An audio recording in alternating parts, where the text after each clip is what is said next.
Hello everyone, आप सभी लोगों का हमारे यूट्यूब चैनल डिस्कवरी कोचिंग में बहुत बहुत स्वागत है। आज हम बायोलॉजी देखेंगे। बायोलॉजी में कोशिका जीवन की इकाई cell the unit of life, ये चैप्टर के बारे में डिस्कशन करेंगे। ये चैप्टर क्लास 11th के तथा नीट की तैयारी कर रहे हिंदी मीडियम के बच्चों के लिए बहुत ही उपयोगी है। आइए स्टार्ट करते हैं। कोशिका, तो कोशिका देखते हैं। अगर हम अपने चारों तरफ जो बने घर होते हैं उनको जब देखते हैं, जो एक घर होता है ये बहुत सारे ईंटों से बना होता है। अर्थात हम ये कह सकते हैं इस घर की संरचनात्मक इकाई क्या है? ईंट है।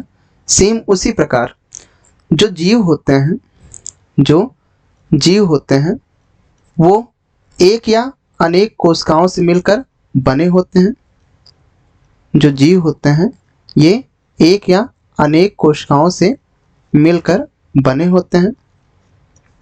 ऐसे जीव जो एक कोशिका से मिलकर बना होता है उन्हें हम एक कोशिकीय जीव कहते हैं। इन्हें हम एक कोशिकीय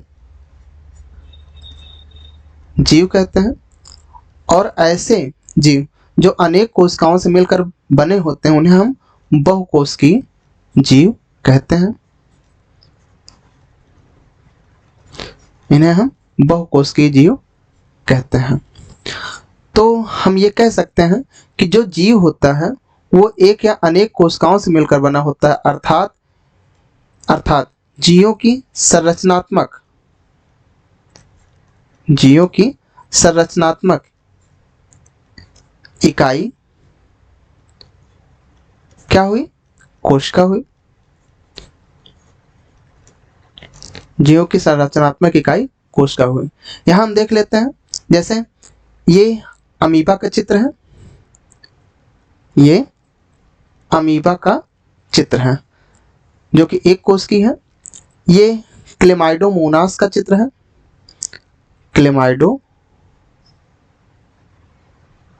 क्लेमाइडोमोनास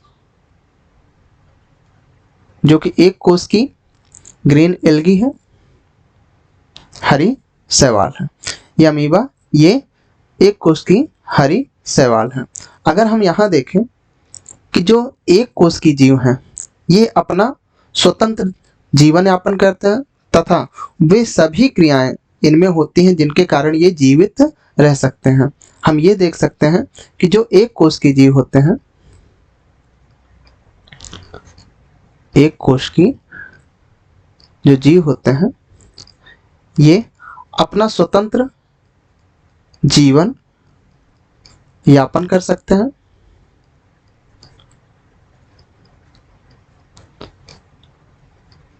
ये अपना स्वतंत्र जीवन यापन करते हैं तथा एक जीव में वो सभी क्रियाएं जो उनको जीवन के लिए आवश्यक हैं वो सभी क्रियाएं इनमें होती हैं।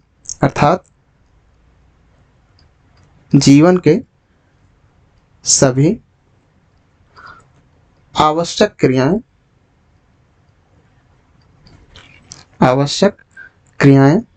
या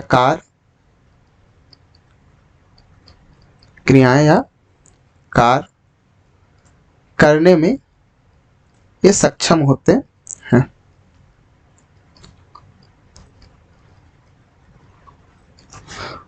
वहीं दूसरी तरफ अगर हम देख लें, जो बहुकोशिकीय जीव हैं जैसे पौधे हो गए और जंतु हो गए। जंतु में जैसे अपने लोग आते हैं, मनुष्य भी हो गया, मानव। ये सब ऐसे जीव हैं जो बहुत कोशिकाओं से मिलकर बने होते हैं। इनकी प्रत्येक कोशिकाओं में वे सभी जैविक क्रियाएं होती हैं जो एक जीव में होती है। अर्थात हम ये कह सकते हैं कि किसी जीव की संरचनात्मक इकाई कोशिका हुई और किसी जीव की क्रियात्मक इकाई भी क्या होगी? कोशिका ही होगी। तो किसी जीव की संरचनात्मक एवं क्रियात्मक इकाई क्या होती है? कोशिका होती है। इस कोशिका का अध्ययन जीव विज्ञान की शाखा साइटोलॉजी में करते हैं। साइटोलॉजी में करते हैं। साइटोलॉजी देख लेते हैं। साइटोलॉजी दो शब्दों से मिलकर बना है, साइटोलॉजी। ये जो साइटो है ये साइटोस से मिलकर बना है, लेकिन हमको ये देखना है कि आज के बाद कहीं भी साइट शब्द आता है, साइट मीन्स याद रखना कोशिका होता है। साइट मीन्स कोशिका। जो लॉजी शब्द है ये ग्रीक वर्ड के लोगस से मिलकर बना होता है, जिसका अर्थ होता है अध्ययन करना, अर्थात विज्ञान। अध्ययन करने को क्या कहते हैं? विज्ञान। तो साइटोलॉजी को हिंदी में कोशिका विज्ञान कहते हैं, जिसमें कोशिका के बारे में अध्ययन किया जाता है। कोशिका की संरचना, कोशिका के कार्य, इन सब का अध्ययन किया जाता है साइटोलॉजी में। तथा जीव विज्ञान की वह शाखा जिसके अंतर्गत हम कोशिका के जैव रसायन के,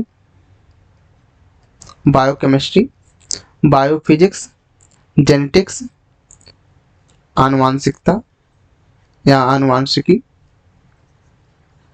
जेनेटिक्स, इसकी कार्य की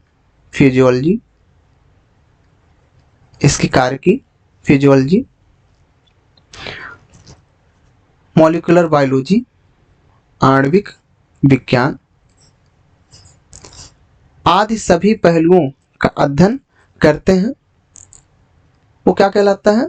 सेल बायोलॉजी कहलाता है।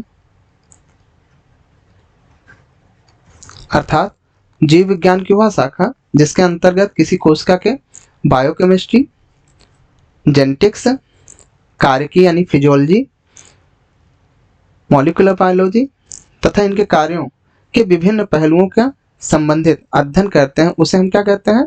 सेल बायोलॉजी कहते हैं। तो अभी तक हम लोगों ने देखा कि कोशिका जीवन की इकाई, ये चैप्टर हम पढ़ रहे हैं जिसमें हम कोशिका के बारे में देखेंगे। कोशिका, अगर हम किसी जीव को देखें तो जीव या तो एक कोशिका से बना होता है या तो अनेक कोशिकाओं से बना होता है। जैसे अगर हम अपने चारों तरफ घर को देखते हैं तो घर किससे मिलकर बने होते हैं? ईंट से। तो हम ये कह सकते हैं कि घर की रचनात्मक इकाई क्या हुई? ईंट हुई। सेम उसी प्रकार जीव या तो एक कोशिका से मिलकर बना होता है या तो अनेक कोशिका से मिलकर बना होता है। अर्थात हम ये कह सकते हैं कि जीव की संरचनात्मक इकाई क्या होगी? कोशिका होगी। तो देख लेते हैं ऐसे जीव जो एक कोशिका से मिलकर बने होते हैं उन्हें हम एक कोशिकीय जीव कहते हैं। जैसे अमीबा हो गया, क्लेमाइडोमोनास हो गया, जीवाणु हो गया, ये सब एक कोशिकीय जीव हैं। और ऐसे कोशिका जो अनेक कोशिकाओं से मिलकर बने होते हैं उन्हें हम बहुकोशिकीय जीव कहते हैं। जैसे पौधे हो गए, मानव हो गया और दूसरे जंतु हैं, ये बहुकोशिकीय जीव हैं। हम एक चीज देख लेते हैं, जो एक कोशिका होता है ये अपना स्वतंत्र जीवन यापन कर सकता है, इसको किसी दूसरे की जरूरत नहीं है तथा जीवन के सभी आवश्यक क्रियाएं या कार्य इसमें हो सकते हैं। मीन्स एक कोशिका अपना अलग से जीवन व्यतीत कर सकता है, अर्थात एक कोशिका ये जीव है। तथा जब हम बहुकोशिकीय जीवों के बारे में देखते हैं तो बहुकोशिकीय जीवों में कि प्रत्येक कोशिका में, इनकी प्रत्येक कोशिकाओं में वे सभी कार्य होते हैं जो एक कोशिकीय जीव में होते हैं। अर्थात हम ये कह सकते हैं कि जीवों की क्रियात्मक इकाई भी क्या हुई? कोशिका हुई। अर्थात कोशिका किसे कहते हैं? जीवों की संरचनात्मक एवं क्रियात्मक इकाई क्या कहलाती है? कोशिका कहलाती है। आगे देखेंगे हम, जिस प्रकार एक जीव में प्रत्येक कार्य करने के लिए अंग पाए जाते हैं, सेम उसी प्रकार कोशिकाओं में भी विभिन्न प्रकार के कोशिकांग पाए जाते हैं जो विशिष्ट कार्य को करने में सक्षम होते हैं। तो कोशिका जीवों की संरचनात्मक एवं क्रियात्मक इकाई हुई। कोशिका के संरचना तथा उसके संगठन के अध्ययन हम साइटोलॉजी में करते हैं। साइटोलॉजी दो शब्द से मिलकर बना है, साइटो तथा लॉजी। साइटो आज के बाद याद रखना है, साइट शब्द आएगा मीन्स कोशिका होगी। जैसे ल्यूकोसाइट, तो आगे चल के बताएंगे। ल्यूको मीन्स व्हाइट होता है, साइट मीन्स कोशिका यानी व्हाइट कोशिका यानी श्वेत रुधिर कणिका। कणिकाएं हो जाएंगी। तो साइट शब्द कभी भी आएगा तो कोश का याद रखना है। और लोगस, लोजी लोगस से मिलकर बना है। लोगस मीन्स क्या होता है? विज्ञान, अर्थात साइटोलॉजी को हिंदी में कोश का विज्ञान भी कहते हैं। तथा जीव विज्ञान की वह शाखा जिसके अंतर्गत हम कोशिका की जैव रसायन यानी बायोकेमिस्ट्री, जेनेटिक्स, उसकी फिजियोलॉजी तथा आणविक विज्ञान, इनके सभी पहलुओं का अध्ययन करते उसे हम सेल बायोलॉजी कहते हैं। एक चीज और देख लेते हैं कि सभी जीवों का, जितने भी जीव हैं, उनका जो जीवन होता है वो एक कोशिका से होता है। सभी जीवों का जो जीवन प्रारंभ होता है, जीवन प्रारंभ होता है वो एक कोशिका से होता है, और एक कोशिका से वो पूरे जीव, बहुकोशिकीय जीव बन जाते हैं। अर्थात एक कोशिका में एक संपूर्ण जीव बनाने की क्षमता होती है। अर्थात कोशिकाओं में टोटीपोटेंसी पाई जाती है। क्या पाई जाती है? टोटीपोटेंसी। इंग्लिश में टोटीपोटेंसी कहते हैं, हिंदी में से पूर्ण सख्तता कहते हैं। पूर्ण सख्तता। तो इसको हम ट्रिक से याद कर लेते हैं। टोटीपोटेंसी यानी एक कोशिका में संपूर्ण जीव बनाने की क्षमता होती है। इसको क्या कहते हैं? टोटीपोटेंसी। हिंदी में क्या कहते हैं? पूर्ण सख्तता कहते हैं। तो पूर्ण सख्तता तोड़ लेते हैं। पूर्ण सख्तता, पूर्ण मीन्स पूरी तरह, पूरी तरह, शक्ति मीन्स शक्ति है, ता मीन्स क्षमता, क्षमता मीन्स शक्ति। अर्थात एक कोशिका में पूरी शक्ति पाई जाती है जिससे एक पूरा जीव ये बना सकता है। तो ये टोटीपोटेंसी शब्द पूर्ण सख्तता आगे आएगा, देखेंगे इसके बारे में। तो ये कोशिका हुई। तो कोशिका के आधार पे, इसकी उपस्थिति या अनुपस्थिति के आधार पे भी हम जीव तथा निर्जीव में अंतर हम समझ सकते हैं। ऐसी वस्तु जो कोशिकाओं से बने हों उन्हें हम जीव कह सकते हैं, और ऐसी वस्तु जो कोशिकाओं से न बने हों उन्हें हम निर्जीव कह सकते हैं। और यहाँ एक चीज देख लेते हैं, अगर कोशिका है तो आगे हम देखेंगे कोशिका में जीव द्रव्य होना जरूरी है। तो आगे देखते हैं कोशिका खोज कैसे हुई। तो आप लोग पता होना चाहिए कि कोशिका जो होता है ये बहुत ही सूक्ष्म होते हैं। तो सूक्ष्म चीजों को देखने के लिए सूक्ष्मदर्शी की आवश्यकता होती है। सूक्ष्मदर्शी की आवश्यकता होती है। अर्थात कोशिका की खोज तभी संभव हुई होगी जब सूक्ष्मदर्शी का आविष्कार हुआ था। तो सूक्ष्मदर्शी का आविष्कार दो भाई थे, जैनसन,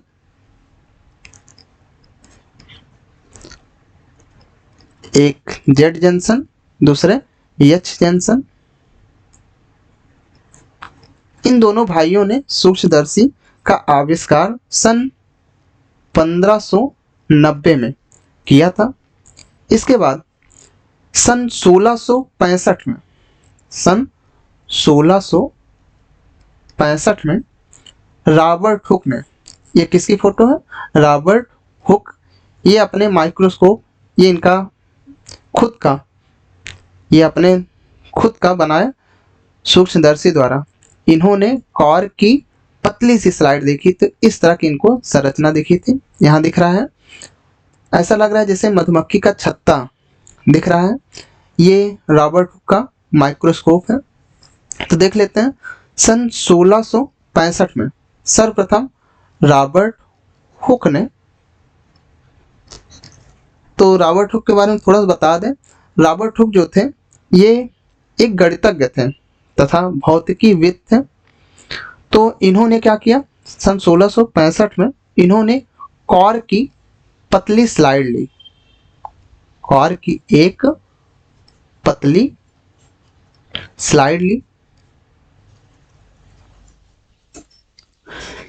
ये कॉर्क किसका था?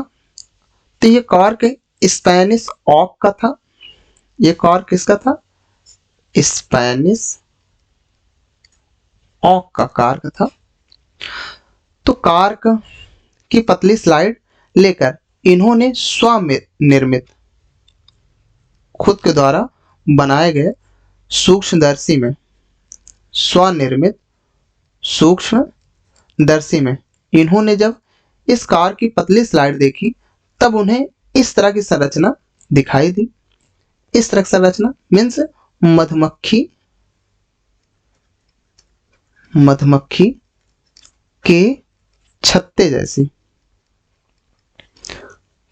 जैसी संरचना दिखाई दी। कैसे? इस प्रकार। तो यहां हम देख लेते हैं कि ये मधुमक्खी जो छोटे छोटे, ये खाली डिब्बे जैसा ही तो है, छोटे खाली डिब्बे जैसी संरचना थी। अब यहां बात आती, खाली क्यों थे? क्योंकि इसमें जीव द्रव्य नहीं था। इसमें जीव द्रव्य नहीं था। जीव द्रव्य कोशिका की जीवित पदार्थ होती हैं। तो जीव द्रव्य नहीं था, यानी ये कोशिकाएं कैसी थी? फिर ये कोशिकाएं एक्चुअल में मृत कोशिका थी। ये कोशिकाएं कैसी थी? मृत कोशिकाएं थी। तो इन्होंने ये देखा कि छोटे छोटे खाली डिब्बे हैं, जिसको इन्होंने सेलुला नाम दिया। क्या नाम दिया? सेलुला नाम दिया, जिसे हम सेल या हिंदी में कोशिका कहते हैं।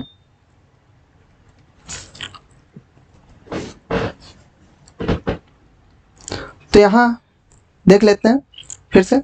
रॉबर्ट हुक ने सन 1665 ईस्वी में इन्होंने स्पेनिश ओक का कार्क लिया, उसकी एक पतली सी स्लाइड, और इन्होंने एक सूक्ष्मदर्शी जो कि खुद द्वारा बनाए थे, ये दिख रहा है, अपने सूक्ष्मदर्शी के साथ बैठे हुए हैं, और इस तरह की संरचना इन्होंने देखी थी। यहाँ भी देख सकते हैं, ये सूक्ष्मदर्शी है जो रॉबर्ट हुक ने स्वयं बनाई थी, और अपने स्वनिर्मित सूक्ष्मदर्शी द्वारा इन्होंने जब कार की पतली स्लाइड देखी तो इनको इस तरह की संरचना दिखाई दी। ये ऐसा लग रहा है जैसे मधुमक्खी के छत्ते जैसी संरचना है, और ये मधुमक्खी के छत्ते जैसे होते हैं तो उसमें छोटे छोटे खाली डिब्बे जैसी संरचनाएं होती हैं। तो ये छोटे छोटे खाली डिब्बे थे। खाली डिब्बे मीन्स इसमें जीव द्रव्य नहीं था। और जीव द्रव्य क्या होता है? कोशिका का जीवित पदार्थ होता है। हम आगे देखेंगे जीव द्रव्य क्या होता है, इसे जीवित पदार्थ क्यों कहते हैं। तो जिसमें जीव द्रव्य नहीं रहेगा उसको हम कौन सी कोशिका कहेंगे? उसको हम मृत कोशिका कहेंगे। अर्थात रॉबर्ट हुक ने जो कोशिका देखी थी वो कैसी कोशिका थी? मृत कोशिका। तो इन्होंने देखा क्या था? इन कोशिकाओं में इन्होंने क्या देखा था? इन कोशिकाओं में इन्होंने कोशिका भित्त देखी थी। क्या देखी थी? कोशिका भित्त देखी थी। तो मृत कोशिकाओं को सबसे पहले किसने देखा था? रॉबर्ट हुक ने। इन्होंने अपने इस पूरे क्रियाकलाप का वर्णन अपने बुक, इनकी बुक का नाम याद कर लीजिए, इनकी बुक का नाम माइक्रोग्राफिया था। माइक्रोग्राफिया। इन्होंने अपने इस पूरे क्रियाकलाप का वर्णन अपने बुक माइक्रोग्राफिया में किया। तो आगे देख लेते हैं। रॉबर्ट हुक ने इन्होंने सबसे पहले कोशिका के बारे में बताया, जिसके कारण रॉबर्ट हुक को फादर ऑफ साइटोलॉजी भी कहते हैं। इन्हें फादर ऑफ साइटोलॉजी कहते हैं। आगे देख लेते हैं, जीवित कोशिका खोज किसने किया? तो देख लेते हैं, जीवित कोशिका, ये किसका चित्र है? ये एंटोनी वान ल्यूवेनहॉक का चित्र है। ये किसका चित्र है? एंटोनी वान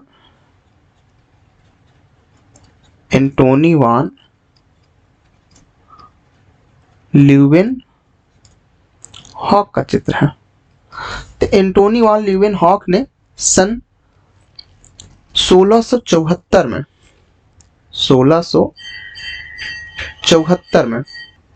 सर्वप्रथम अपने द्वारा बनाए गए, यानी इन्होंने भी अपना एक सूक्ष्मदर्शी बनाया था। स्वनिर्मित सूक्ष्मदर्शी द्वारा जीवित कोशिका की खोज की। जीवित कोशिका की खोज की। तो इन्होंने सबसे पहले क्या देखा होगा? इन्होंने सबसे पहले एक कोश की जंतु देखे, एक कोश की जंतु जैसे प्रोटोजोआ देखे, प्रोटोजोआ देखे। इन्होंने आरबीसी देखा, इन्होंने शुक्राणुओं को देखा, इन्होंने ही जीवाणुओं को देखा। तो इन्होंने सर्वप्रथम जीवित कोशिका की खोज की। इसके बाद देख लेते हैं, इसके बाद सन 1831 में एक रॉबर्ट ब्राउन नाम के वैज्ञानिक थे, रॉबर्ट ब्राउन। इन्होंने आर्किड जड़ की कोशिकाओं में, आर्किड जड़ की कोशिकाओं में सर्वप्रथम केंद्रक की खोज की। किसकी खोज की? केंद्रक। आगे चल के हम देखेंगे कोशिकाओं में जितनी भी क्रियाएं होती हैं सब यही केंद्रक नियंत्रित करता है, जिसके कारण इन्हें केंद्रक को हम कोशिका का मस्तिष्क भी कहते हैं, कोशिका का मस्तिष्क कहते हैं ये केंद्रक। इसके बाद सन 1835 में, सन 1835 में एक वैज्ञानिक थे डुजार्डिन। इन्होंने कोशिका के अंदर जीवित पदार्थ की खोज की, जीवित पदार्थ की खोज की तथा इसका नाम, इन्होंने इसका नाम सारकोड नाम रखा। क्या नाम दिया? सारकोड, जिसको सन 1839 में इस जीव द्रव्य का, जीवित पदार्थ का नाम सन 1839 में परकिंजे ने इसका नाम दिया प्रोटोप्लाज्म, प्रोटोप्लाज्म, जिसे हिंदी में हम जीव द्रव्य कहते हैं, जीव द्रव्य कहते हैं। आगे देखते हैं, सन 1838 में हम ये देखते हैं कि जीव द्रव्य को एक पतली सी झिल्ली घेरे रहती है, जिसकी खोज, जिसे कोशिका झिल्ली कहते हैं, जिसकी खोज स्वान ने किया था। किसने किया था?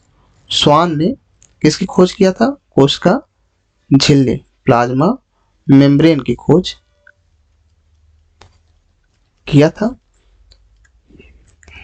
प्लाज्मा, कोशिका झिल्ली या सेल मेम्ब्रेन या प्लाज्मा मेम्ब्रेन,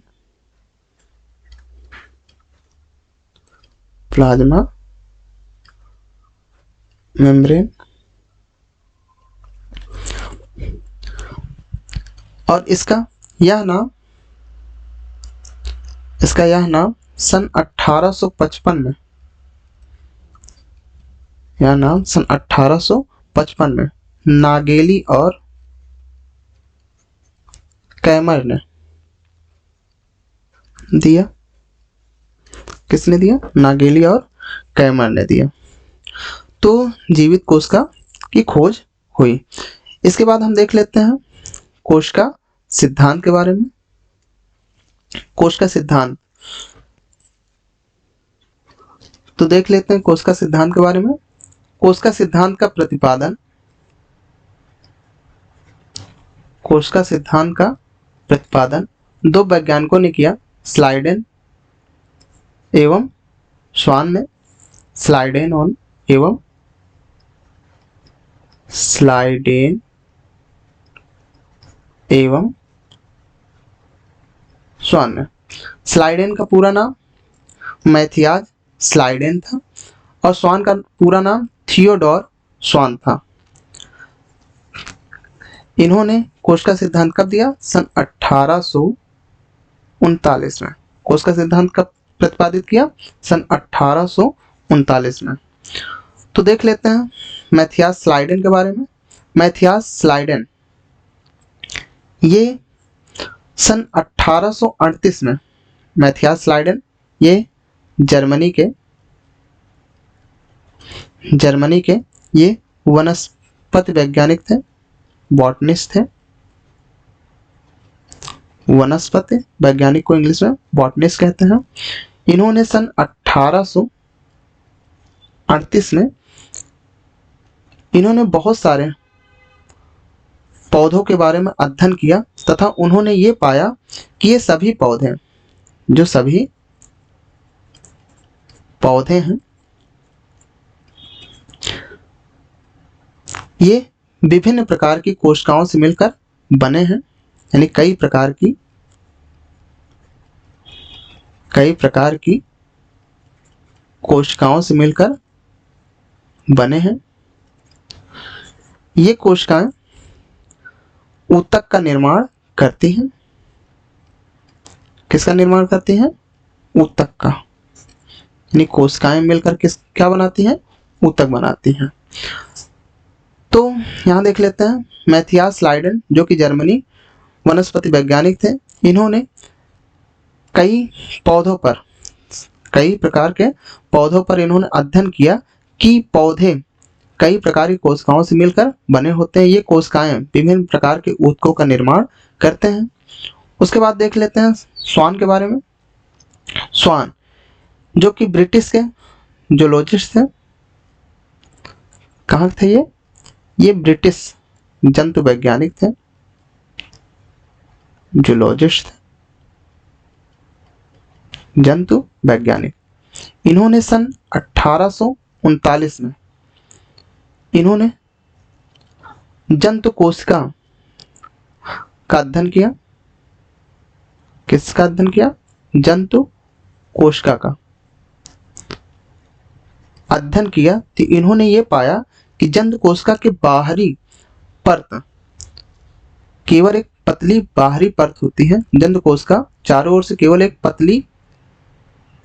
पतली परत से घिरी होती है, एक पतली परत से घिरी होती है, जिसे आजकल हम लोग क्या कहते हैं? उसे जीवद्रव्य झिल्ली कहते हैं। जीवद्रव्य झिल्ली कहते हैं। तथा इन्होंने जब पौधों के बारे में देखा, जब इन्होंने पादप कोशिका को देखा, तो इन्होंने ये देखा कि पादप कोशिका की जो बाहरी परत होती है वो एक मोटी परत होती है, जिसे हम कोशिका भित्ति कहते हैं। क्या कहते हैं? कोशिका भित्ति कहते हैं, जो पादप का एक विशेष लक्षण होता है। तो इस आधार पर इन्होंने अपना एक परिकल्पना दिया, जिसे हम सेल हाइपोथेसिस कहते हैं। सेल हाइपोथेसिस या कोशिका परिकल्पना कहते हैं। कोशिका परिकल्पना किसने दिया था? स्वान ने दिया था। जंतु कोशिका के चारों तरफ एक पतली परत पाई जाती है, जीवद्रव्य झिल्ली। यानी जीवद्रव्य झिल्ली को सबसे पहले किसने देखा? स्वान ने देखा। इन्होंने ये बताया कि जो पादप कोशिका होती है उसकी जो बाहरी परत होती है मोटी होती है, जिसे हम कोशिका भित्ति कहते हैं। ये पादप कोशिका का एक विशिष्ट लक्षण होता है। उपरोक्त आधार पर इन्होंने कोशिका परिकल्पना दिया, जिसे इंग्लिश में सेल हाइपोथेसिस कहते हैं, जिसके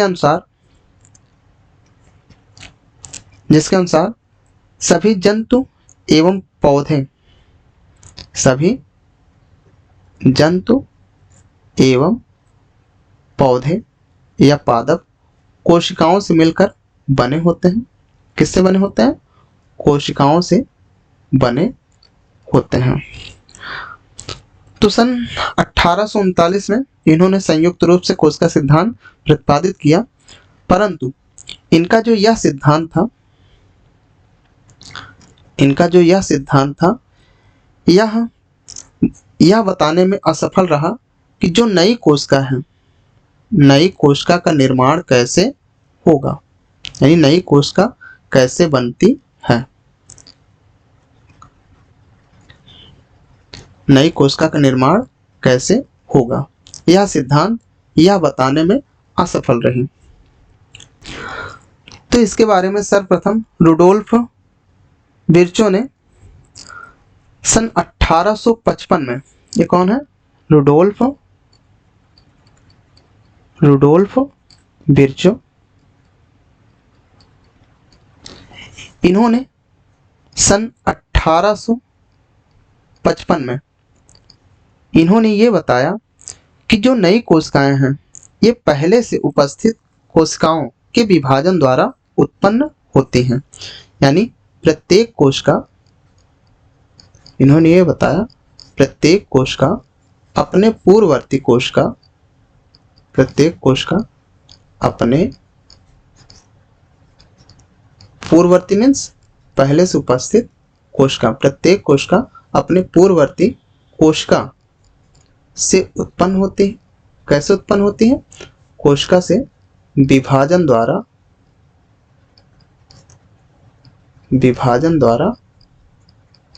उत्पन्न होती हैं। जैसे इन्होंने अपने भाषा में ओमनीस सेलुलाए सेलुला बोला था, ओमनीस सेलुलाए सेलुला। तो इन्होंने एक कोशिका को दूसरे कोशिका से कनेक्ट किया, जिसके कारण इसे सेल लिंकेज थ्योरी भी कहते हैं। तो सेल लिंकेज थ्योरी किसने दिया था? रुडोल्फ विर्चो ने दिया था। इन्होंने क्या बताया? सन 1855 में इन्होंने ये बताया कि प्रत्येक कोशिका अपने पूर्ववर्ती कोशिका से विभाजन द्वारा उत्पन्न होती है।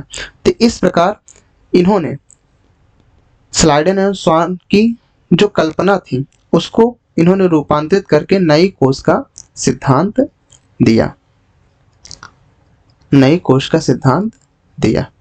तो कोश का सिद्धांत के अनुसार सभी जीव कोशिका व कोशिका उत्पाद से बने होते हैं। सभी जीव कोशिका एवं कोशिका के उत्पाद से बने होते हैं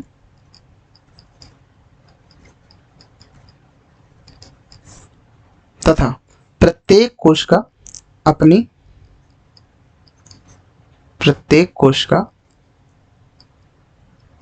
अपनी पूर्ववर्ती कोशिका से उत्पन्न होती है, अपनी पूर्ववर्ती कोशिका से उत्पन्न होती है।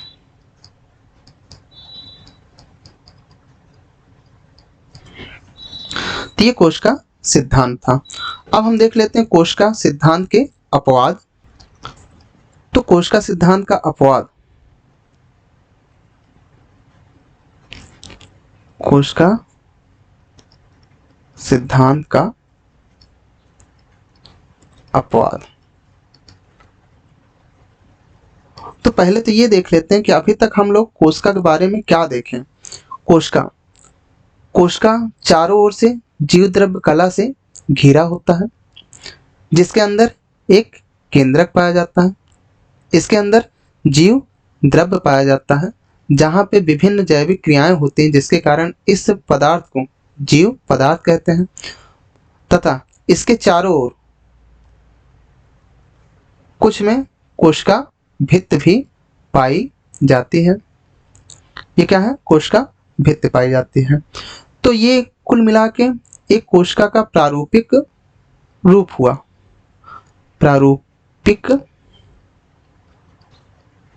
हुआ। इसके आधार पर हम देख लेते हैं जो विषाणु होते हैं, विषाणु अर्थात इंग्लिश में से वायरस कहते हैं, विषाणु। तो विषाणु के बारे में देख लें तो विषाणु में ना तो केंद्रक पाया जाता है और ना ही इसके अंदर जीवद्रव्य पाया जाता है। जीवद्रव्य जहाँ पे उपापचयी तंत्र उपस्थित होते हैं उसका अभाव होता है, क्योंकि इसमें न्यूक्लिक अम्ल पाया जाता है, न्यूक्लिक अम्ल पाया जाता है एवं प्रोटीन पाया जाता है, जिसके कारण ये जब सजीव के संपर्क में आता है, जब ये सजीव के संपर्क में आता है तो ये सजीवों जैसा बर्ताव करने लगता है तथा बाहर जब रहता है, जब ये बाहर रहता है तब ये एक निर्जीव कण के रूप में रहता है। कैसा रहता है? निर्जीव कण के रूप में। अर्थात हम विषाणु को हम सजीव एवं निर्जीव के बीच की कड़ी कह सकते हैं, सजीव एवं निर्जीव के बीच की कड़ी कहते हैं। तो विषाणु कोश का सिद्धांत का अपवाद है। इसके अलावा हम देख लेते हैं जैसे जो उच्च वर्ग के पौधे होते हैं उनमें फ्लोएम में चालनी कोशिकाएं होती हैं या चालनी नलिका होती है, चालनी नलिका। इसमें भी केंद्रक नहीं पाया जाता। जो स्तनधारी जीव होते हैं, स्तनधारियों के आरबीसी में, स्तनधारी के आरबीसी में इसमें भी केंद्रक नहीं पाया जाता। तो ये कुछ एग्जाम्पल हैं जो कोशिका सिद्धांत के अपवाद हैं। इसके आगे हम कोशिका का समग्र अवलोकन देख लेते हैं। तो यहाँ जैसा कि दिख रहा है ये एक पादप कोशिका लिया जा रहा है। जैसे आप लोगों बुक में बताया गया है कि प्याज की कोशिका को प्रारूपिक पादप कोशिका माना गया है, जिसका अध्ययन देखेंगे। और यहाँ एक जंत कोशिका दिखाया जा रहा है। बुक में इसे मनुष्य के गाल की, मनुष्य की गाल की कोशिका कहेंगे। बुक में इसे मनुष्य की गाल की कोशिका दिखाया गया है। यहाँ दो कोशिकाएं प्रारूपिक रूप से लिया जा रहा है। तो पादप कोशिका हम देखते हैं, पादप कोशिका चारों ओर से एक मोटी भित्त से घिरा होता है जिसे हम सेल वॉल कहते हैं। ये क्या है?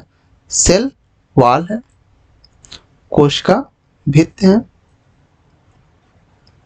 कोशिका भित्ति है। जबकि जंतु कोशिका में जो सबसे बाहरी आवरण होता है वो जीव द्रव्य कला होता है, जीव द्रव्य कला होता है। पादप कोशिका में जीव द्रव्य कला कोशिका के नीचे पाई जाती है।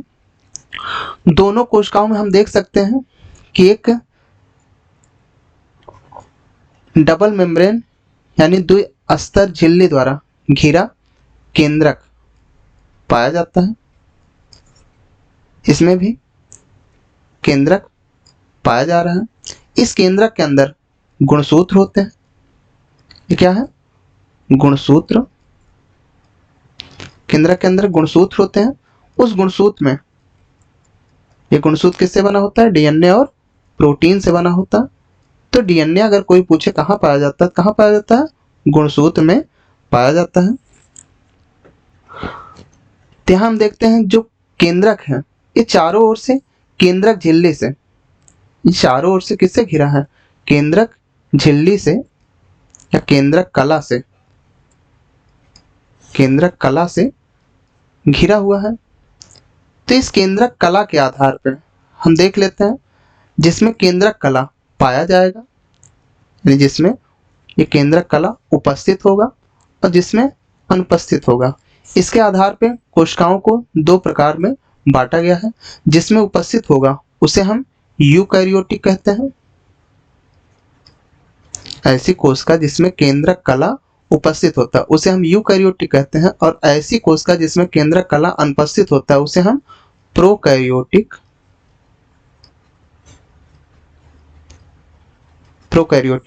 कहते हैं। तो चाहे यूकैरियोटिक हो चाहे प्रोकैरियोटिक, ये चारों ओर से जीव द्रव्य कला से घिरे हैं।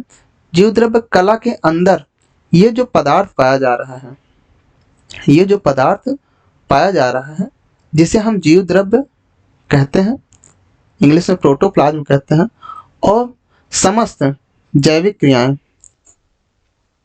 समस्त जैविक क्रियाएं इसी जीव द्रव्य में ही संपन्न होती हैं। अर्थात हम ये कह सकते हैं कि ये जो अर्ध तरल, ये जो पदार्थ है जिसमें समस्त जैविक क्रियाएं पाई जा रही हैं, ये कोशिका की जीवित अवस्था संबंधित इसमें क्रियाएं होती हैं। तो यूकैरियोटिक कोशिका में हम देख सकते हैं कि माइटोकांड्रिया है, क्लोरोप्लास्ट, इसमें माइटोकांड्रिया पाया जा रहा है, अंतर्द्रव्य जाल का पाया जा रहा है, गोल्गी काय पाया जा रहा है। तो ये सब जो कोशिकाएं, कोशिकांग पाए जाते हैं यूकैरियोटिक में, कलाबद्ध कोशिकांग उपस्थित होते हैं। कलाबद्ध कोशिकांग उपस्थित होते हैं, जबकि प्रोकैरियोटिक में कलाबद्ध कोशिकांग, कलाबद्ध कोशिकांग अनुपस्थित होते हैं। कलाबद्ध कोशिकांग जैसे माइटोकांड्रिया, क्लोरोप्लास्ट, अंतर्द्रव्य जालिका, गोल्गी काय, ये सब क्या हैं?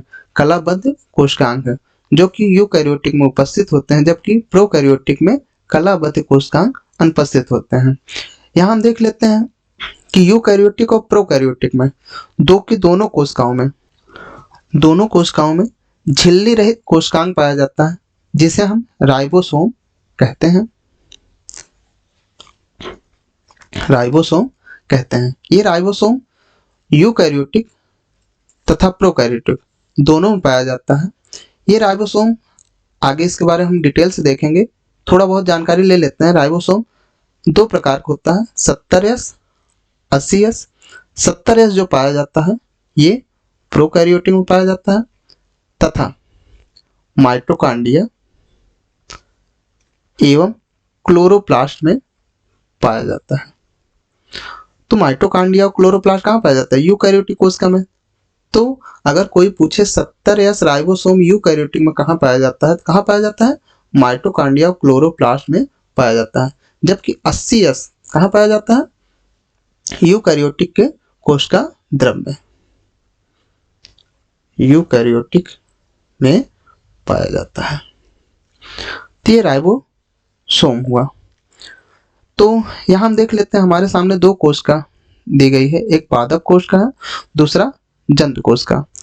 तो क्या जितने भी यूकैरियोटिक कोशिका हैं सब क्या एक दूसरे के समान होते हैं? तो यहाँ कुछ अंतर दिख रहा होगा कि जैसे पादप कोशिका में कोशिका भित्ति पाई जा रही है, इतना बड़ा रसधानी पाया जा रहा है जिसे इंग्लिश में वैक्यूल कहते हैं, जबकि और पादप कोशिका में क्लोरोप्लास्ट पाया जा रहा है।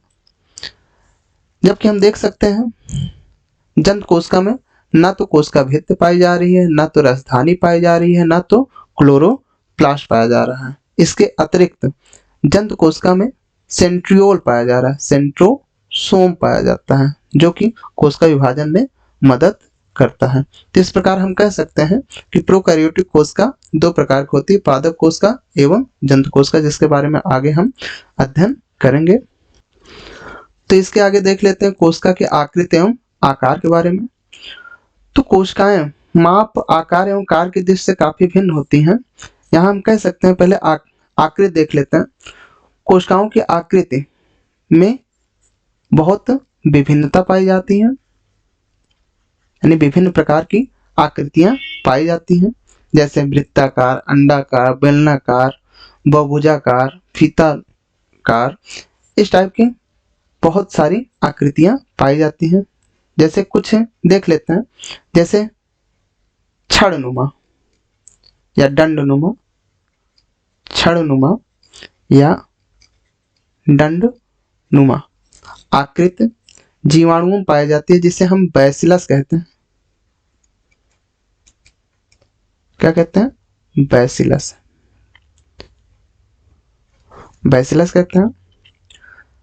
जैसे इसमें कॉमा आकार की कोशिकाएं पाई जाती हैं, कॉमानुमा। जैसे जीवाणु का एग्जाम्पल है विब्रियो, ये एक जीवाणु है। नाशपाती आकार का देख लेते हैं,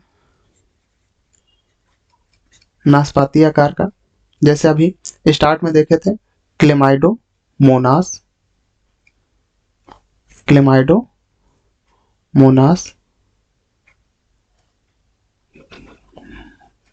क्लेमाइडोमोनास।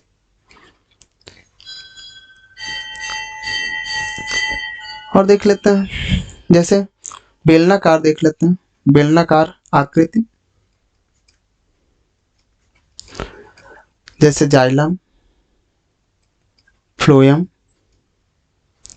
इन सब में पाई जाती हैं। तो इस प्रकार हम ये देखते हैं कोशिका की आकृति विभिन्न प्रकार की पाई जाती है। इसका आकार देख लेते हैं। तो अभी तक सबसे छोटी कोशिका, अभी तक सबसे छोटी कोशिका जो देखी गई है वो कौन सी है? माइकोप्लाज्मा है, माइकोप्लाज्मा, जिसे हम PPLO भी कहते हैं।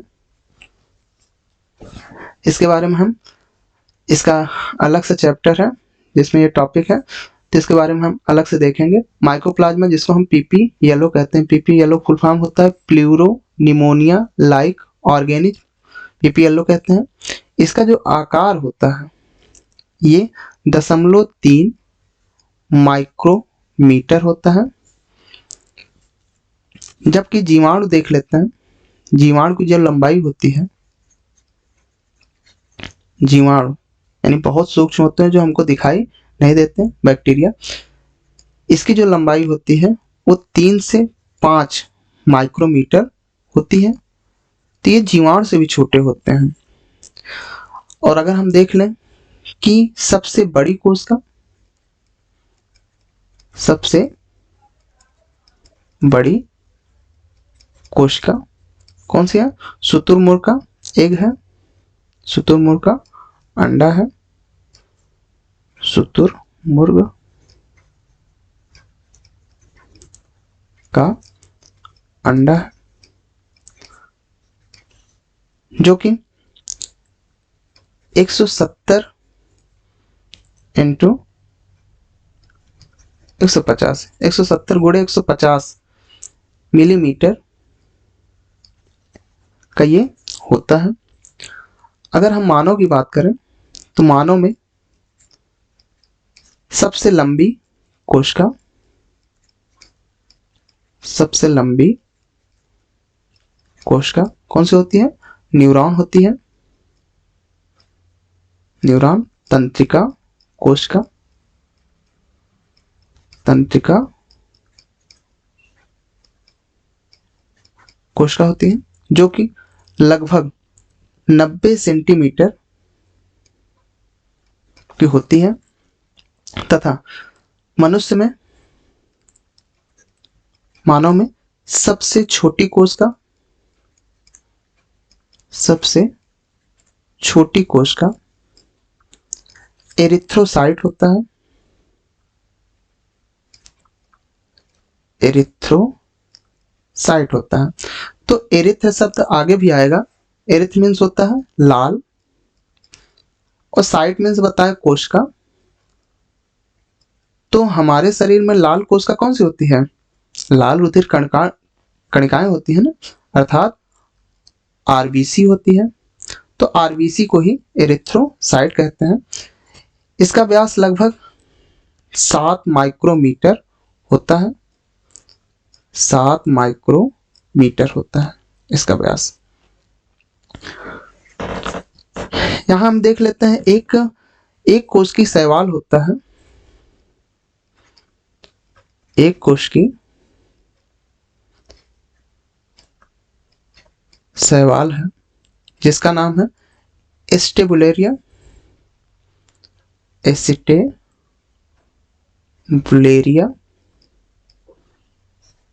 ये कोश की हरी शैवाल है जिसकी लंबाई 10 सेंटीमीटर होती है।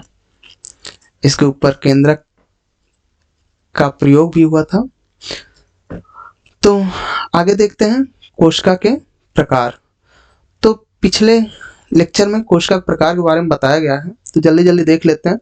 कोशिका के प्रकार, कोशिका दो प्रकार के होते हैं, प्रोकैरियोटिक कोशिका और यूकैरियोटिक कोशिका। प्रोकैरियोटिक दो शब्दों से मिलकर बना है। प्रो मीन्स प्राचीन, कैरियो मीन्स केंद्रक अर्थात प्राचीन तरक केंद्रक, यानी ऐसी कोशिका जिसमें प्राचीन तरक केंद्रक पाया जाता है उसे हम प्रोकैरियोटिक कोशिका कहते हैं।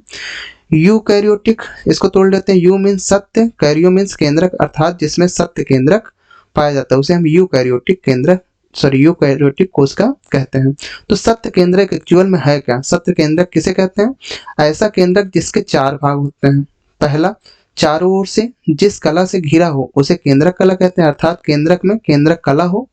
इसके अंदर जो द्रव्य पाया जाता है उसे केंद्रक द्रव्य कहते हैं। इसके अंदर एक छोटी सी वृत्त, एक छोटी सी गोलाकार संरचना पाई जाती है जिसे हम केंद्रिका कहते हैं, तथा बहुत सारे धागे नुमा संरचना पाई जाती है जिसे हम क्रोमैटिन कहते हैं। आगे चल के यही क्रोमैटिन गुणसूत्र का निर्माण करेगा। वो गुणसूत्र डीएनए और प्रोटीन से बना होता है और ये प्रोटीन हिस्टोन और नॉन हिस्टोन हो सकते हैं। तो यहाँ हम देख सकते हैं कि यूकैरियोटिक जो होता है, यूकैरियोटिक केंद्रक में डीएनए और हिस्टोन प्रोटीन पाया जाता है।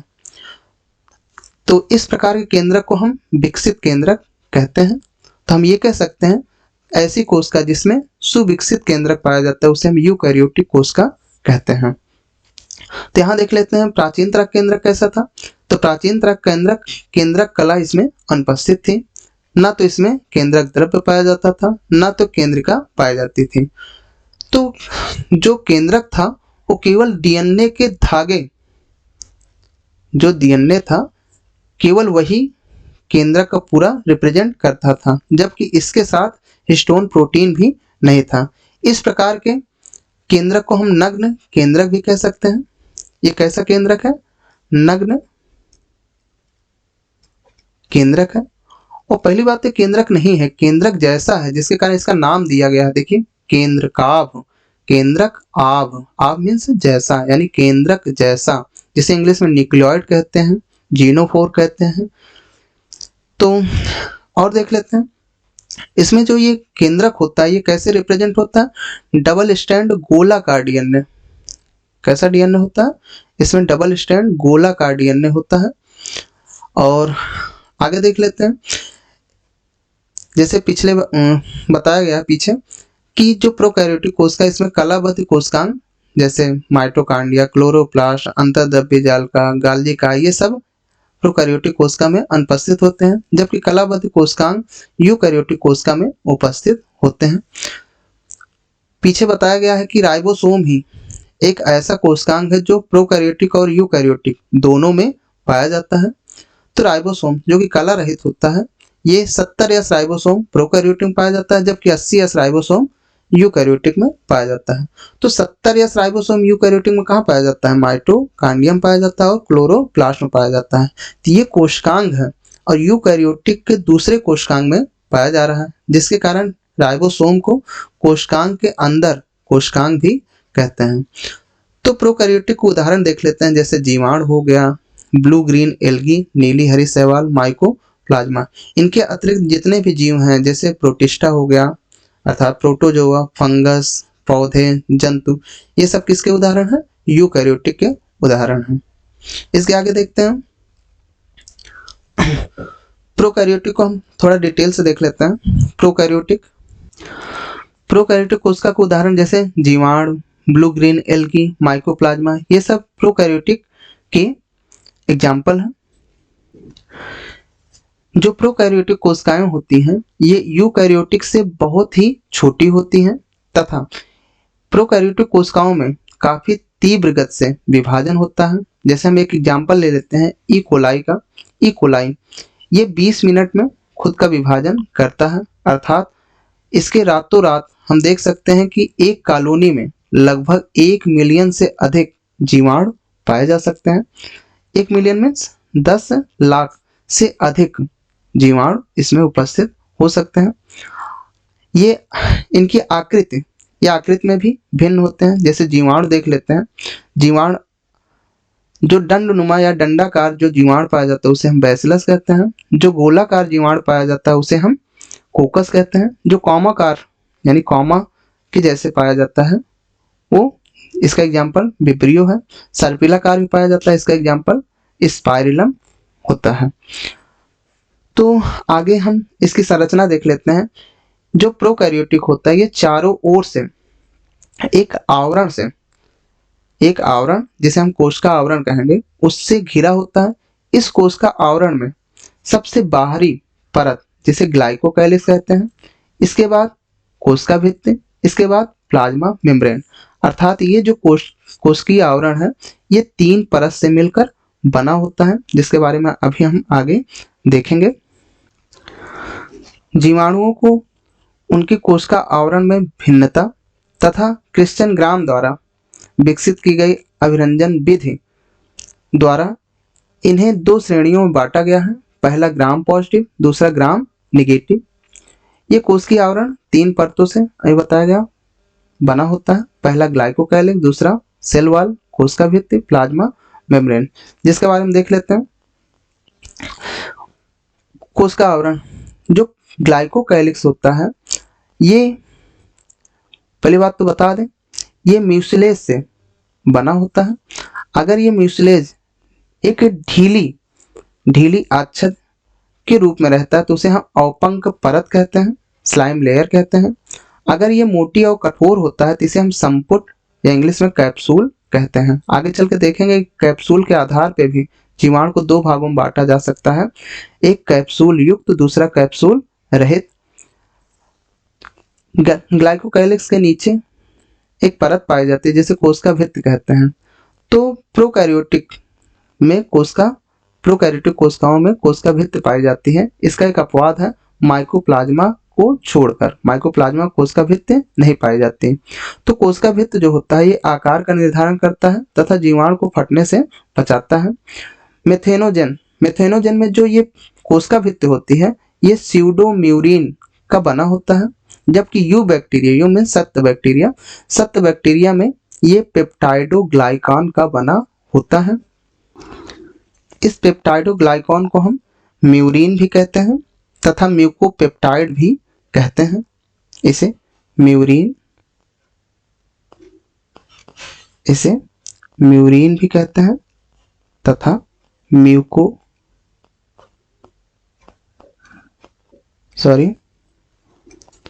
इसे म्यूकोपेप्टाइड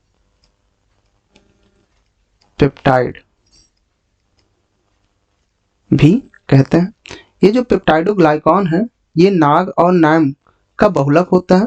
नाग का फुल फॉर्म देख लेते हैं, एन एस्टिल ग्लूकोसामाइन, तथा नाम का देख लेते हैं एन एस्टिल म्यूमेरिक एसिड। तो ये याद रखना है, एन एस्टिल ग्लूकोसामाइन तथा एन एस्टिल म्यूमेरिक एसिड का बहुलक पेप्टाइडोग्लाइकान होता है, जिससे बैक्टीरिया का कोशिका भित्ति बना होता है। इसके नीचे जो परत पाई जाती है वो जीवद्रव्य कला होती है। ये वर्णात्मक होती है तथा इनकी संरचना यूकैरियोटिक झिल्ली जैसी होती है। जीवद्रव्य कला में श्वसन के लिए एंजाइम पाया जाता है। ये अंदर की तरफ मुड़कर एक संरचना बनाती है जिसे हम मीसोसोम कहते हैं। ये इस मीसोसोम पे भी श्वसन विकर पाया जाता है, श्वसन करने के लिए एंजाइम पाए जाते हैं, जिसके कारण मीसोसोम का मुख्य कार्य क्या हो जाता है, श्वसन हो जाता है। अर्थात ये जो मीसोसोम है ये यूकैरियोटिक कोशिका के माइटोकॉन्ड्रिया जैसा कार्य करता है। अर्थात हम ये कह सकते हैं ये यूकैरियोटिक के माइटोकॉन्ड्रिया का समजात कोशिकांग है। इसके और अन्य कार्य भी देख लेते हैं। ये जैसे कोशिका भित्ति के निर्माण में डीएनए प्रतिकृति यानी डीएनए रेप्लिकेशन या इसे संतति कोशिका में वितरण करने के लिए, श्वसन के लिए है ही है, स्रावी प्रक्रिया के लिए, तथा ये जीवद्रव्य कला के पृष्ठ क्षेत्र व एंजाइम मात्रा को बढ़ाने में सहायक होते हैं। ये जो मीसोसोम है ये या तो पुटका के रूप में या तो नलिका के रूप में या पटलका के रूप में ये पाए जाते हैं। तो इस प्रकार हम देख लेते हैं कोशिका आवरण जो कि जीवाणुओं को या प्रोकैरियोटिक कोशिका को रक्षा भी प्रदान करता है। इसके अतिरिक्त देख लेते हैं जीवद्रव्य कला के अंदर जो ये द्रव्य भरा है जिसे हम कोशिका द्रव्य कहते हैं। इस कोशिका द्रव्य में द्विसूत्री गोलाकार डीएनए पाया जाता है जिसके साथ हिस्टोन प्रोटीन नहीं होता। इसे हम नेकेड केंद्रक भी कहते हैं, नग्न केंद्रक भी कह सकते हैं। तो इसमें जो केंद्रकाव पाया जाता है, न्यूक्लियोइड होता है, वो केवल इसी रूप में पाया जाता है, द्विसूत्री गोलाकार डीएनए के रूप में, जिसे हम क्या कहते हैं, न्यूक्लियोइड कहते हैं। इस न्यूक्लियोइड के अतिरिक्त एक छोटा सा एक्स्ट्रा क्रोमोसोमल मटेरियल पाया जाता है जिसे हम क्या कहते हैं, प्लाज्मिड कहते हैं। छोटा द्विसूत्री एक गोलाकार डीएनए छोटे छोटे पाए जाते हैं जिससे हम क्या कहते हैं, प्लाज्मिड कहते हैं। ये प्लाज्मिड, इसमें बहुत सारे जीन पाए जाते हैं, जैसे प्रतिजैविक के प्रतिरोधी जीन पाए जाते हैं। प्रतिरोधी जीन मीन्स यानी एंटीबायोटिक से इनको बचाते हैं। इसके अतिरिक्त हम देख सकते हैं कि इसमें कलाबद्ध कोशिकांग कोई नहीं दिख रहा है, कलाबद्ध कोशिकांग इसमें अनुपस्थित होते हैं। तथा ये जो साइटोप्लाज्म है यानी कोशिका द्रव्य, जब हम यूकैरियोटिक देखेंगे तो जो कोशिका द्रव्य है ये ऐसे मूव करते हुए दिखता है जिसे साइक्लोसिस कहते हैं। जबकि प्रोकैरियोटिक के कोशिका द्रव्य में ये साइक्लोसिस, जो ये मूवमेंट है, गति है, ये नहीं पाई जाती। इसके अतिरिक्त इसमें रसधानी भी नहीं पाई जाती। कभी कभी गैस रसधानी पाई जाती है नीली हरी शैवाल में या बैगनी और हरी प्रकाश संश्लेषी जीवाणुओं में। ये रसधानी गैस वैक्यूल के रूप में मिलती है। इसके अतिरिक्त हम देख सकते हैं कि इसमें न्यूक्लियोइड हो गया और ये कला रहित कोशिकांग एक पाया जाता है जिसे राइबोसोम कहते हैं। कौन सा होता है, 70S राइबोसोम होता है इसमें। जो जीवाणु हैं या प्रोकैरियोटिक कोशिकाएं हैं ये चल या अचल हो सकते हैं। चल मीन्स यानी गतिशील हो सकती हैं, अचल मीन्स गतिशील नहीं हो सकती। तो इसमें एक गमनांग पाया जाता है जिसे हम फ्लैजेलम, हिंदी में कशाभिका कहते हैं। ये जो कशाभिका होता है जो चल होता है यानी जो चलनशील होते हैं, उन जीवाणुओं या प्रोकैरियोटिक कोशिकाओं में पाए जाते हैं।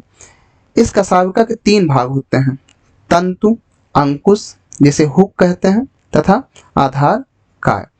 जिसमें से जो तंतु होता है ये सबसे बड़ा भाग होता है तथा बाहर की ओर ये दिखता है, ये तंतु है। ये जो दिख रहा है ये क्या है, तंतु है, जो सबसे बड़ा भाग है। तथा ये जो फ्लैजेला होता है ये फ्लैजेलिन नामक प्रोटीन से ये बना होता है। इसके अतिरिक्त ये केवल सिंगल स्टैंड होता है, इसमें 9+2 ये संरचना नहीं पाया जाता। ये 9+2 क्या है आगे हम देखेंगे। इसके अतिरिक्त छोटे छोटे पीली पाए जाते हैं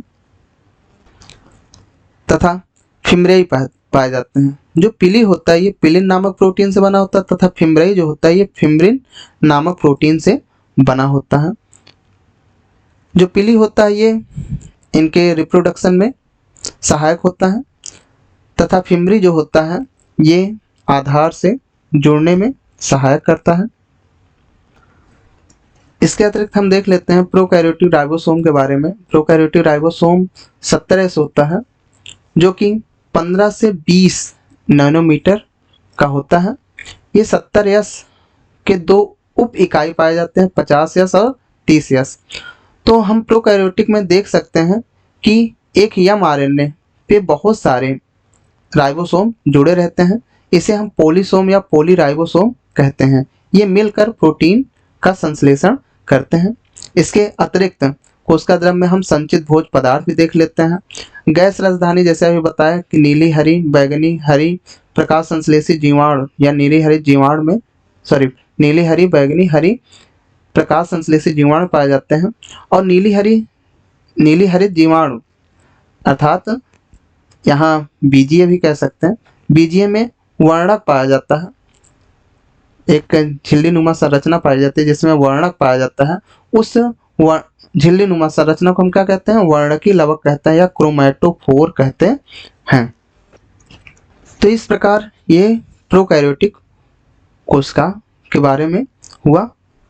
जहाँ भी थोड़ा सा भी डाउट हो आप लोग कमेंट में पूछ सकते हैं।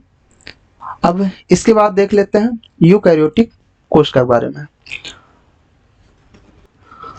तो जैसा कि स्टार्ट से ही बताया जा रहा है कि जो यूकैरियोटिक कोशिका होती है वो, इसे हम डबल एनवेलप सिस्टम भी कह सकते हैं।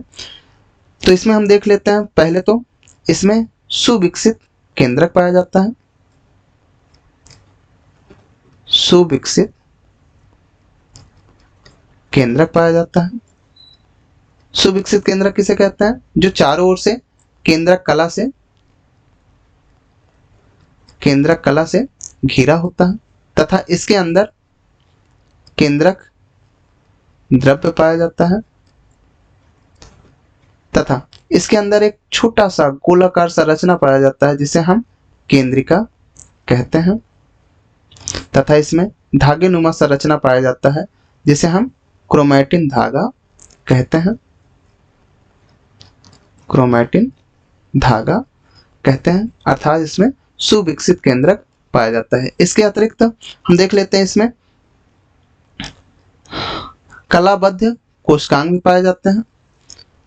इसमें कलाबद्ध कोशिकांग भी पाया जाता है, जैसे माइटोकांड्रिया, क्लोरोप्लास्ट, अंतर्द्रव्य जालिका, गाल्गी कार, ये सब पाए जाते हैं।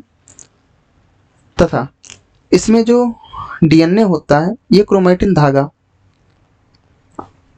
विभाजन के समय ये सिकुड़कर छोटा और मोटा हो जाता है जिसे हम गुणसूत्र कहते हैं। और गुणसूत्र जो होता है ये डीएनए और प्रोटीन से मिलकर बना होता है और प्रोटीन, उसमें से सबसे इंपॉर्टेंट प्रोटीन जो होता है उसे हम हिस्टोन कहते हैं। तो कभी कोई क्वेश्चन आ जाता है डीएनए प्लस हिस्टोन कौन सा कोशिका होगा, तो कौन सा कोशिका होगा?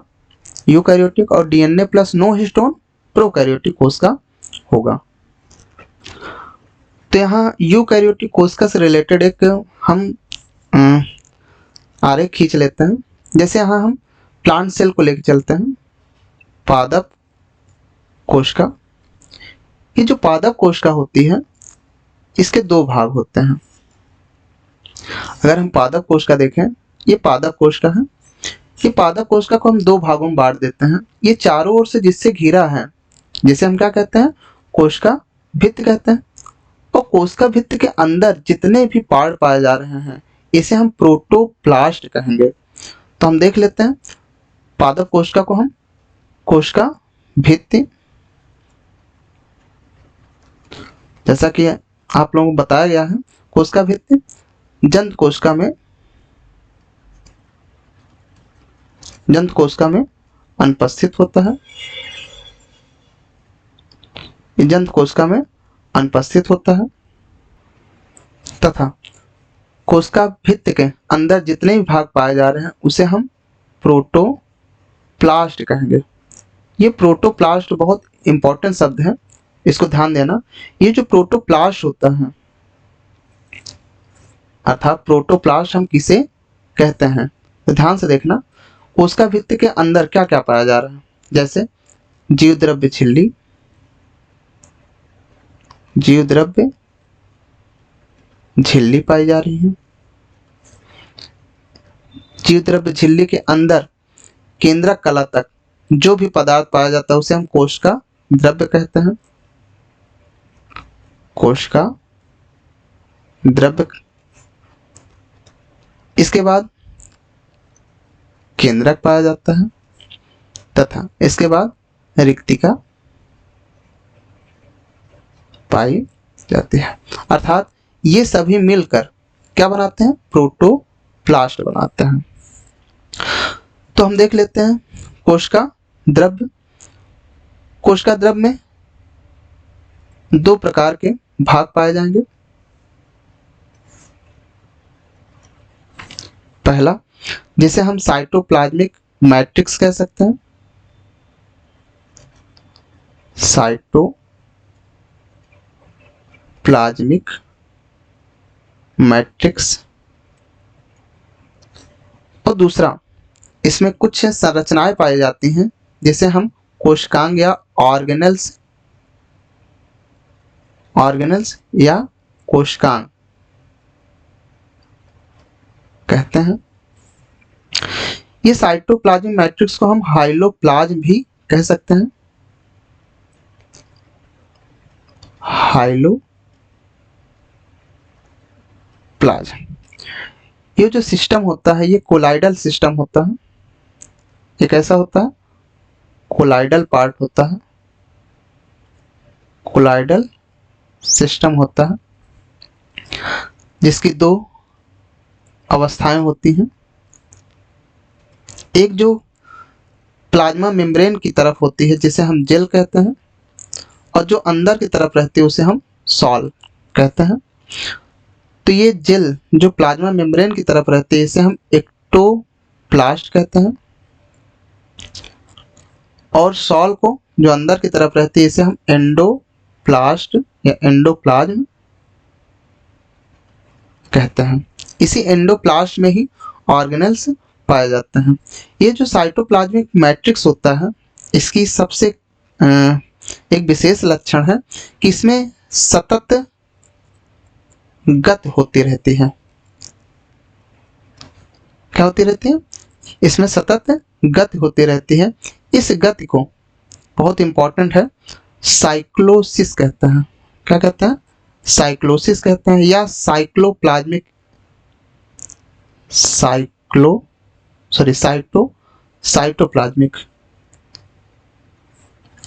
साइक्लोसिस कहते हैं, या साइटोप्लाज्मिक या प्रोटोप्लाज्मिक या प्रोटोप्लाज्मिक